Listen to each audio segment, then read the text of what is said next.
राधे दोस्तों, जय श्री कृष्णा। स्वागत है आपका हमारे चैनल पर। सभी को आषाढ़ मास की अमावस्या की बहुत बहुत बधाई। कुछ स्थानों पर इसे आषाढ़ मास की अमावस्या, कुछ स्थानों पर इसे हलहरिणी अमावस्या के नाम से भी जाना जाता है।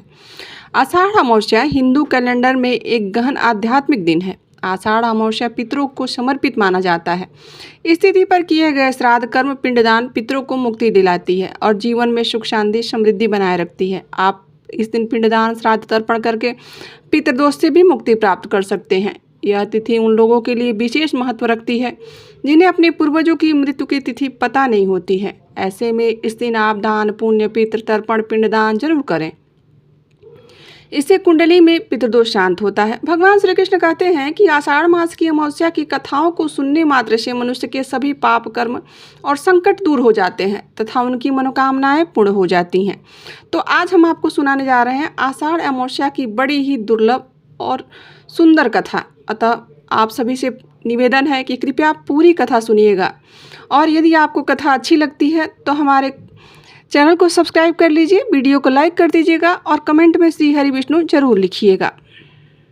पौराणिक कथा के अनुसार एक साहूकार के 7 बेटे और 7 बहुएं थीं तथा एक बेटी थी। साहूकार के घर रोज एक जोगी आता था जिसे साहूकार की बहू भिक्षा देती थी। जब साहूकार की बहू भिक्षा देती थी तो वह स्वीकार कर लेता था, परंतु जब बेटी भिक्षा देने जाती थी तो उसे भिक्षा नहीं लेता था और कहता था कि तेरे भाग्य में सुहाग की जगह दुहाग लिखा है।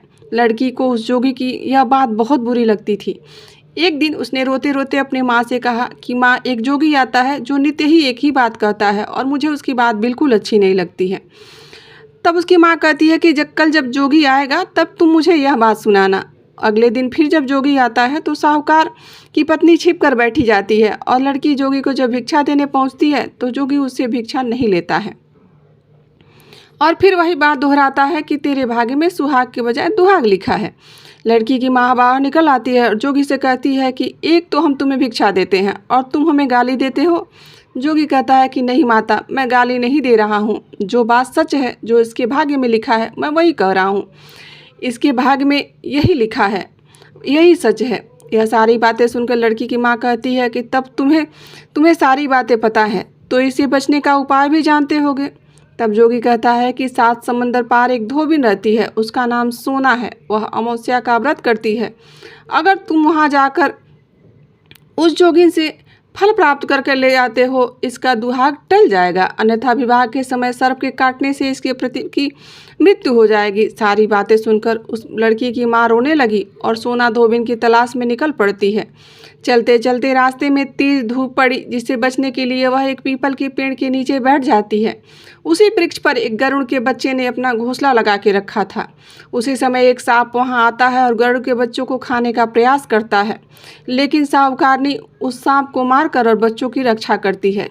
कुछ देर बाद वह गरुड़ी जब वहां वापस आती है तो सब जगह खून देखकर साहूकारनी को चोंच मारने लगती है। साहूकारनी उसे लगता है कि साहूकारनी ने उनके बच्चों को मार दिया है।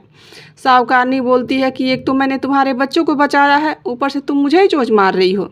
सारी बातें जानकर गरुड़ी बोली कि तूने मेरे बच्चों की रक्षा की है, इसलिए मांगो, तुम्हें जो चाहिए मैं तुम्हें दूंगी। साहूकारनी गरुड़ी से कहती है मुझे 7 समंदर पार सोना धोमनी के घर जाना है। तब गरुड़ी ने वैसा ही किया जैसा साहूकारनी को चाहिए था। साहूकारनी को वह वहाँ ले जाकर पहुँचा देती है, लेकिन सोचने लगती है कि मैं इसे कैसे मनाऊंगी। सोना धोबिन की भी 7 बहुएं थी, लेकिन घर में काम को लेकर रोज झगड़े होते थे और रोज वह आपस में झगड़ा करने के लिए लड़ती झगड़ती रहती थी। रात को तब वह साहूकारनी ने सोचा कि क्यों न मैं इसके घर का कार्य कर दूं, जिससे यह प्रसन्न हो जाए। रात को जब वह सो जाती थी तो वह साहूकारनी घर जाती थी और चुपके से उसके घर का सारा काम कर दिया करती थी।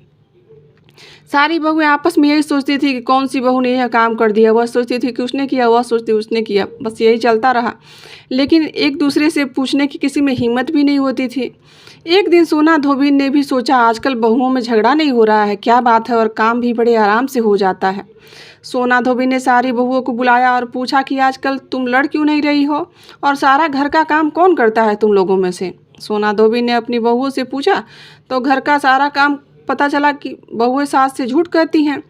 सासू माँ लड़ाई करने से क्या फ़ायदा होता है, इसलिए हमने सब मिलकर काम कर लेते हैं। सब ने मिलकर उस बुढ़िया से झूठ बोला।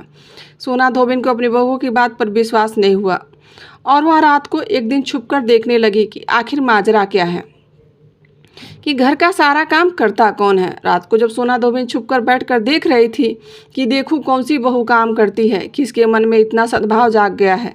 जब रात हुई तो वह देखती है कि एक औरत चुपके से उसके घर में आ रही है और देखते ही देखते वह उसके घर का सारा काम कर देती है। यह देखकर सोना धोबिन को बड़ा ही आश्चर्य हुआ, परंतु जब वह जाने को तैयार हुई, जैसे ही साहूकारनी जाने लगी तो सोना धोबिन ने आकर उसे रोक लिया और पूछती है कि तुम कौन हो और क्या चाहती हो। साहूकारनी कहती है कि मैं पहले आप मुझे वचन दो, तब मैं अपना बात बताऊंगी। सोना धोबिन वचन देती है।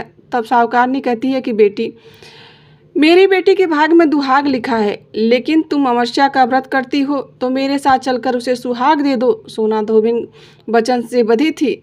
वह साहूकारनी के साथ चलने के लिए तैयार हो जाती है, क्योंकि उसने पहले ही वचन दे दिया रखा था। जाते हुए सोना धोबिन अपने बेटे बहू से कहती हैं कि मैं इस औरत के साथ इसकी बेटी को सुहाग देने जा रही हूँ, परंतु अगर पीछे से तुम्हारे पिताजी मर जाएं या फिर उसने कुछ हो जाए तो तुम लोग उनकी रक्षा करना, उनको तेल के कूप में डालकर रख देना। सोना धोबिन साहूकारनी के घर पहुंच जाती है। साहूकारनी अपनी बेटी का विवाह करती है तो फेरे के समय सोना धोबिन कच्चा करवा कर और दूध तथा तार लेकर बैठ जाती है।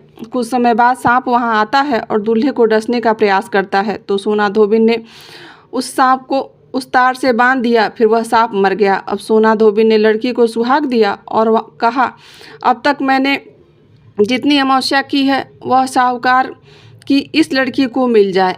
यह बात सुनते ही सभी वहाँ उसका मुख देखने लगे और फिर जो आगे मैं अमावस्या करूँगी उसका फल मेरे पति को प्राप्त हो, मेरे बेटे को मिले। सभी लोग अमावस्या माता की जय बोलने लगे। सोना धोबिन अपने घर वापस जाने को तैयार हुई। साहूकारनी ने कहा, तुमने मेरे जमाई को जीवन दान दिया है, इसलिए तुम जो चाहो मांग लो। सोना धोबिन बोली, मुझे कुछ नहीं चाहिए, और वह वहाँ से चल दी। रास्ते में चलते हुए फिर अमावस्या का दिन आ गया और